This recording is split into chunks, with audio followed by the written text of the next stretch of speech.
ಎಲ್ಲರಿಗೂ spectacles of law ಚಾನಲ್ಗೆ ಸ್ವಾಗತ.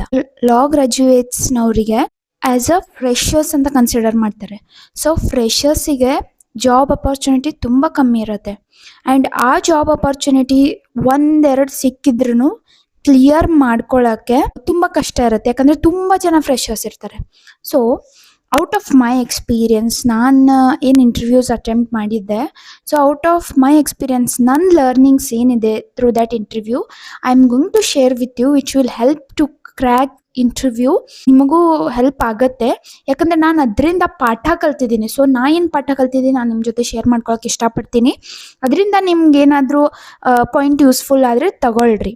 So first point, be thorough with your C V that is curriculum vitae. ನೀವು ಏನು ನಿಮ್ಮ ಸಿ ವಿ ಶೇರ್ ಮಾಡಿರ್ತೀರಾ HR-ಗಾಗಲಿ, ಸೊ ಕಂಪ್ನಿ ಯಾರು ರಿಕ್ರೂಟ್ಮೆಂಟ್ ಟೀಮ್ ಇರುತ್ತೆ ಅವ್ರಿಗೆ ಶೇರ್ ಮಾಡಿರ್ತೀರಲ್ಲ, ಆ ಸಿ ವಿ ಅಲ್ಲಿ ನೀವು ಥರೋ ಇರ್ರಿ. ಅಂದರೆ ಆ ಸಿ ವಿಯಲ್ಲಿ ಏನೇನು ಬರೆದಿದ್ದೀರಾ, ಏನೇನಿದೆ ಸಿ ವಿಯಲ್ಲಿ. ಸೊ ನೀವು for example extra co-curricular activities ಹಾಕಿರ್ಬೋದು, ಆಮೇಲೆ ಇಂಟರ್ನ್ಶಿಪ್ ಮಾಡಿದ್ದು ಹಾಕಿರ್ಬೋದು. ಸೊ ಏನೇನು ಹಾಕಿದ್ದೀರಾ ಅನ್ನೋದು ತಲೆಯೊಳಗೆ ಇರಬೇಕು.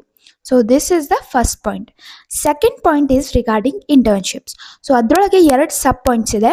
One sub point is, if ನೀವು ಫಿಗರ್ ಔಟ್ ಮಾಡಿದ್ರಿ ಫಸ್ಟೇ ದಟ್ ನಾನು ಲಿಟಿಗೇಷನ್ನಲ್ಲೇ ಹೋಗಬೇಕು ಅಥವಾ ಕಾರ್ಪೊರೇಟಲ್ಲೇ ಹೋಗಬೇಕು ಅಂತ, ಹೆಂಗೆ ನೀವು ಪರ್ಟಿಕ್ಯುಲರ್ ಆಗಿ ನೀವು ಫಸ್ಟಿಂದನೂ ಫಿಗರ್ಡ್ ಔಟ್ ಇದ್ದರೆ ಅದರಲ್ಲೇ ಲಾಂಗ್ ಟರ್ಮ್ ಇಂಟರ್ನ್ಶಿಪ್ ಮಾಡಿ. ಸೊ ಲಾಂಗ್ ಟರ್ಮ್ ಇಂಟರ್ನ್ಶಿಪ್ ಅಂದ್ರೆ ಏನು, 1 ಸೆಮ್ಮಲ್ಲಿ ನಿಮ್ಗೆ ಹಾಲಿಡೇ ಸಿಗುತ್ತೆ. ಸೊ 1 ಮಂತ್ ಇಂಟರ್ನ್ಶಿಪ್ ಮಾಡೋದು, 1 ಮಂತ್ ಮಾಡಿದ್ಮೇಲೆ ನೆಕ್ಸ್ಟ್ ಸೆಮ್ಮಲ್ಲಿ ಮತ್ತು 1 ಮಂತ್ ಹಾಲಿಡೇ ಸಿಕ್ಮೇಲೆ ಅಲ್ಲೇ ಕಂಟಿನ್ಯೂ ಮಾಡೋದು. ಇಲ್ಲ ಅಲ್ಲಿ ಮಾಡಲಿಲ್ಲ ಅಂದರೆ ಆ ಫೀಲ್ಡ್ ಒಳಗೆ, ಫಾರ್ ಎಕ್ಸಾಂಪಲ್ ಕಾರ್ಪೊರೇಟ್ ಅಂದರೆ ಬೇರೆ ಬೇರೆ ಕಂಪ್ನಿ ಒಳಗೆ 1 ಮಂತ್ ಮಾಡಿರಿ ಇಂಟರ್ನ್ಶಿಪ್. ಸೊ ದ್ಯಾಟ್ ನಿಮ್ಮ ನಾಲೆಜ್ ಅಂದರೆ ಗ್ರೋ ಆಗ್ತಾ ಹೋಗಬೇಕು. ಸೊ ನಿಮ್ಗೆ ಎಷ್ಟು ವಿಷಯದಲ್ಲಿ ನಾಲೆಜ್ ಬರುತ್ತೆ ಅಷ್ಟು ನೀವು ವ್ಯಾಲ್ಯೂಯಬಲ್ ಇರ್ತೀರಾ ಆ ಕಂಪ್ನಿಯಲ್ಲಿ. So this is one sub point. ಈಗ the other sub point is, ನನಗೆ ಇನ್ನೂ ಗೊತ್ತಿಲ್ಲ, ನಂಗೆ ಅದ್ರೊಳಗೆ ಇಂಟ್ರೆಸ್ಟ್ ಇದೆ, ಲಿಟಿಗೇಷನ್ ಇರ್ಬೋದು, non litigation, corporate, criminal, civil etcetera. So ನಿಮಗೆ ಫಿಗರ್ ಔಟ್ ಮಾಡಿರಲಿಲ್ಲ, ನೀವು ನಂಗೆ ಗೊತ್ತಿಲ್ಲ ನಾನು ಇದ್ರೊಳಗೆ ಮಾಡಬೇಕು ಅಂತಿದ್ರೆ ಏನು ಮಾಡಿರಿ, ಫಸ್ಟ್ 1-2 ಇಯರ್ಸ್ ಇಂಟರ್ನ್ಶಿಪ್ ಮಾಡಿ. ಸೊ ಬೇರೆ ಬೇರೆ ಫೀಲ್ಡಲ್ಲಿ ಎಕ್ಸ್ಪ್ಲೋರ್ ಮಾಡಿ. ಸೊ ನಿಮ್ಮ ಸ್ಟೂಡೆಂಟ್ ಲೈಫ್ ಇರೋದೇ ಎಕ್ಸ್ಪ್ಲೋರ್ ಮಾಡೋಕ್ಕೆ. ಸೊ ಆ ಟೈಮಲ್ಲಿ ನೀವು ಎಕ್ಸ್ಪ್ಲೋರ್ ಮಾಡಿ ನಂಗೆ ಯಾವ್ದು ಇಂಟ್ರೆಸ್ಟ್ ಇದೆ ಅಂತ ಫಿಗರ್ ಔಟ್ ಮಾಡ್ಕೊಂಡ್ರೆ ಇನ್ನೂ ಯೂಸ್ಫುಲ್ ಆಗುತ್ತೆ. ಬಟ್ ಇನ್ನೂ ಮಾಡಿಲ್ಲ, still you are law graduates, so ಇನ್ನೂ ನೀವು ಫಿಗರ್ಡ್ ಔಟ್ ಇಲ್ಲ ಅಂದ್ರೂ it's fine, that is totally fine. Based on your experience again ನಿಮಗೆ ಟೈಮ್ ಇರುತ್ತೆ. ಬಟ್ ಅವಾಗ ನೀವು ಆಲ್ರೆಡಿ ಗ್ರಾಜ್ಯುಯೇಟ್ ಅಂದರೆ ಈಗ ಗ್ರಾಜ್ಯುಯೇಟ್ಸ್ ಇರ್ತೀರಾ, ಬಟ್ ಇಂಟರ್ನ್ಶಿಪ್ಸ್ ಟೈಮಲ್ಲಿ ನೀವು ಸ್ಟೂಡೆಂಟ್ಸ್ ಇರ್ತೀರಾ. ಸೊ ಇನ್ನೂ ಬೇಗ ಆಗಿಬಿಡತ್ತೆ. So that would be the advantage. So ನೀವು ಇನ್ನೂ ಎಕ್ಸ್ಪ್ಲೋರ್ ಮಾಡಿಲ್ಲ ಅಂದರೆ ಒಂದು ಸ್ವಲ್ಪ ವರ್ಷ ಅಥವಾ 1-2 ವರ್ಷ, 1 ವರ್ಷ ಎಕ್ಸ್ಪ್ಲೋರ್ ಮಾಡೋಕ್ಕೆ ಟೈಮ್ ತೊಗೊಳ್ರಿ. ಆಮೇಲೆ ನೀವು ಫಿಗರ್ ಔಟ್ ಮಾಡಿದ್ದೀನಿ ನನಗಿದೆ ಲಿಟಿಗೇಷನ್ ಇಂಟ್ರೆಸ್ಟ್ ಇದೆ, ಸಿವಿಲ್ ಇಂಟ್ರೆಸ್ಟ್ ಇದೆ, ಕ್ರಿಮಿನಲ್ ಇಂಟ್ರೆಸ್ಟ್ ಇದೆ ಅಂತ ನಿಮ್ಗೆ ಅನಿಸಿದ್ರೆ ಅದರಲ್ಲೇ ಕಂಟಿನ್ಯೂ ಮಾಡಿ. ಸೊ ಆ ಫೀಲ್ಡಲ್ಲಿ ಇಂಟರ್ನ್ಶಿಪ್ಸ್ ಮಾಡ್ತಾ ಹೋಗಿ ಒಂದೇ ಟಾಪಿಕಲ್ಲಿ. ಸೊ ದ್ಯಾಟ್ ನೀವು ಫ್ಯೂಚರಲ್ಲಿ ಯಾವುದೇ ಕಂಪ್ನಿಯಲ್ಲಿ ಹಾಕಿದ್ರಿ ಅದೇ ಪರ್ಟಿಕ್ಯುಲರ್ ಫೀಲ್ಡಲ್ಲಿ ನೀವು ಮಾಡಬೇಕಂತ ಇದ್ದೀರಾ ಅಂದರೆ, ಸೊ ಅದರಲ್ಲಿ ಅವ್ರ ಎಕ್ಸ್ಪೀರಿಯನ್ಸ್ ನೋಡಿದಾಗ ನಿಮ್ಮದು ಎಕ್ಸ್ಪೀರಿಯನ್ಸ್ ತುಂಬ ವ್ಯಾಲ್ಯೂ ಆ್ಯಡ್ ಆಗುತ್ತೆ. So this was about internship. Long term internship would be better.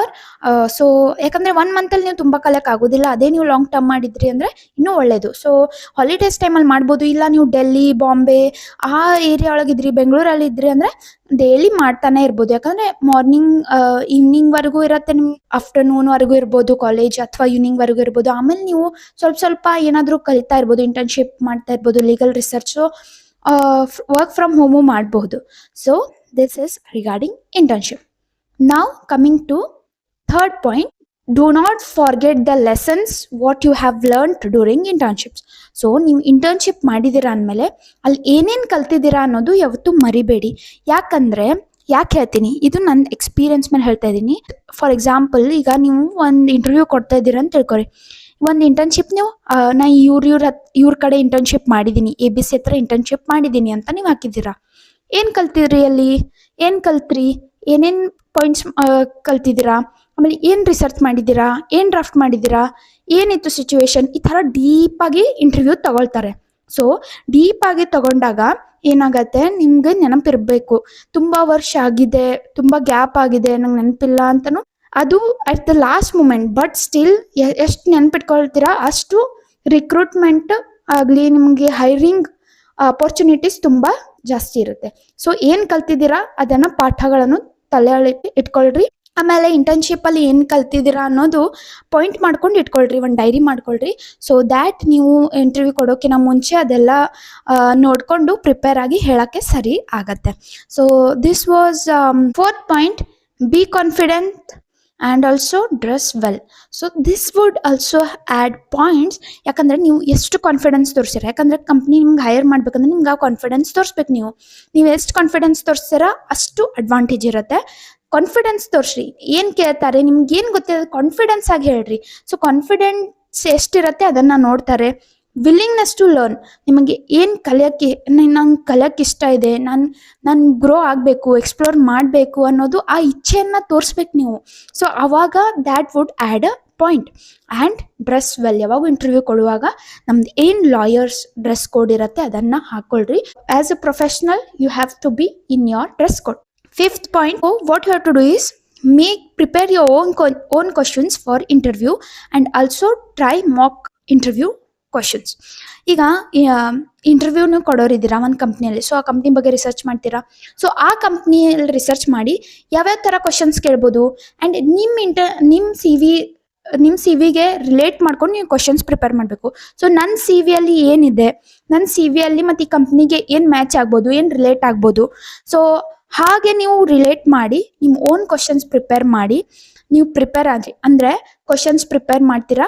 ಆಮೇಲೆ ನಾನು ಯಾವ ಥರ ಇದಕ್ಕೆ ಆನ್ಸರ್ ಮಾಡ್ಬೋದು, ಹೇಗೆ ಆನ್ಸರ್ ಮಾಡಬೇಕು ವಿತ್ ಕಾನ್ಫಿಡೆನ್ಸ್. ಸೊ ಸ್ವಲ್ಪ ಅದು ನೋಡಿಕೊಂಡ್ರೆ ನಿಮಗೆ ಯೂಸ್ಫುಲ್ ಆಗುತ್ತೆ.